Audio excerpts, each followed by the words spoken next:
and jump right in, right to this guitar right here. I'm going to kind of break it down like basically bar by bar, but I'm going to give you like context. So I'm going to give you context first.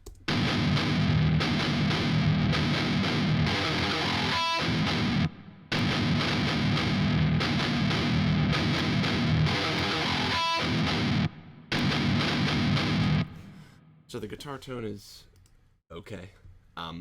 I wouldn't really worry too much about the guitar tone. You can tell that the riffs that I'm doing in here aren't super complicated, but how I'm like breaking up this riff, the bum bum bum, and I basically took that, and although these transients look a little bit different across the board, that rhythm was just copy and pasted. You know, just 1, 2, 3. But then you can hear it gets a little bit weird right here.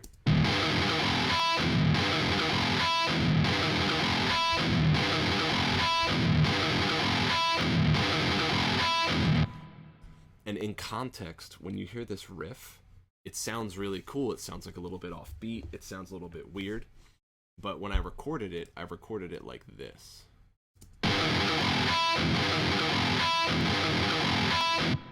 Really, but I gotta go. Oh, it's an octave up from these two notes right here. And that's a chug 3 and 4. If you're in drop E, it's some sort of like minor or major 6. I can't remember. But it's literally 3, 4 on the bottom string. You've probably seen that chug before. But I had that right there, and from after chugging on it, I was like, oh, I'm just gonna play it an octave up. But instead of just playing the chug an octave up, I thought like, oh, like what's a cool riff? Like, oh, okay, like doing like a quick hammer on like 0, 14, 15 of the same notes that I was playing in the chugs. So it sounds like this again. But like once you hear it in context, you kind of start to make sense of it.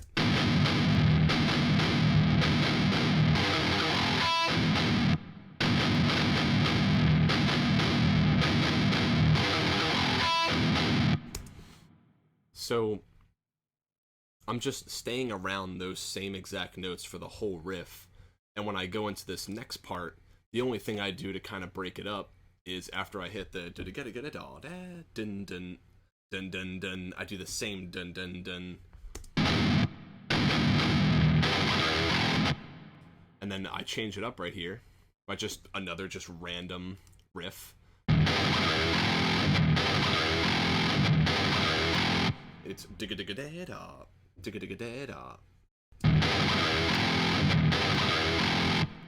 And again, when I recorded it, I'm just recording it in times that I feel comfortable with and then moving it and shifting it later.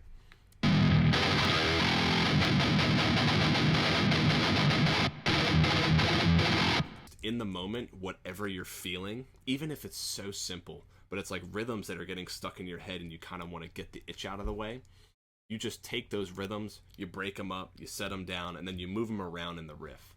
You don't have to completely randomize it, because a lot of these chugs happen on the downbeats and they're not too complicated. But when you hear them all in the context, it sounds like this really complicated riff, and it sounds like a bunch of stuff going on at once. But the only reason it sounds that way is because of how many times you kind of recycled those riffs and moved them around. So once again, just for the full context.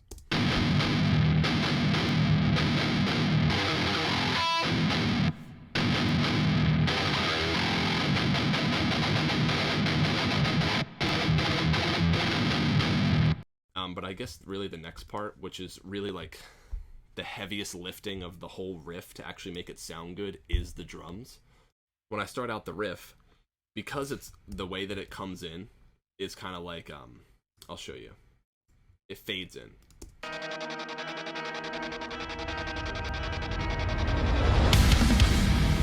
I almost wanted the drums to come in and like give you the false hope or impression that they were about to just all come in and be like a straight beat, but instead I have it like rise up so that the drums come in, but then you almost have to like catch yourself and fall into the next part.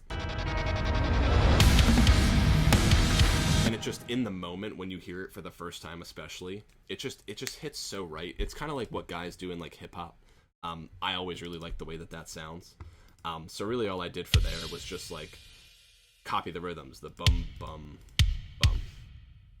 I am copying the guitar rhythm to the kick, like verbatim, and then I also put in like just a straight China beat for the whole thing. It helps you hear the parts that you don't like, as opposed to just writing it all in one go and expecting it all to be perfect, because I definitely did not do that.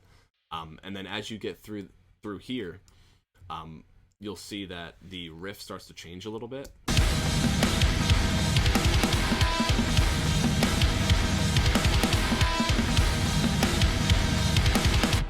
And what I'm doing here is when the drums come in, I feel like drums are only entertaining like one 4-bar or one 8-bar phrase at a time before you really need to start hearing something different. It sounds so much better when you have the drummer kind of like throwing ghost notes here and there, and then also like accenting the guitar with the kick and snare. So like for this part, for example, like when it all has come in, when you hear that ghost note right there, it's like it's picking up where you fell, like right here. You almost like just instinctually want to pick it up. And then as it goes into this next part, you want to like accent the guitar so that the drums are still like doing something different, but not entirely different. You're using the snare to catch that other note that the guitar is hitting. It's like da-da-get-da-get-da. Because it leads you into the da-da-dun-dun. And in between that, all I'm doing is just putting ghost notes in between the kick drums and the snares and still keeping this pulse. And then for this next part, I did change up the cymbals.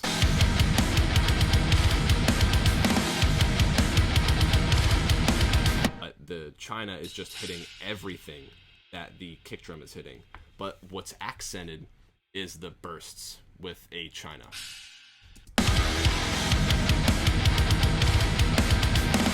And then, because this part ends the whole phrase, what's a really good rule of thumb to use is to not just have it pulse into the next part, but rather it be like a fill.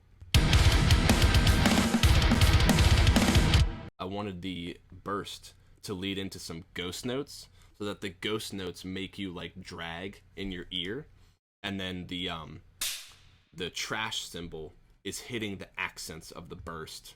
So really all it comes down to writing these like crazy rhythms and these crazy drums is really mapping out the guitar rhythms first with the kick so that you know what you're following. Having a pulse like lead in, but then when you're at these phrases where you're about to transition into the next part, you should really break up the drums so that you're not just going straight into it like normal and sounding kind of boring. You almost want it to like be some sort of fill that's being accented by cymbals or snare drums or kick drums to kind of lead you into that next part.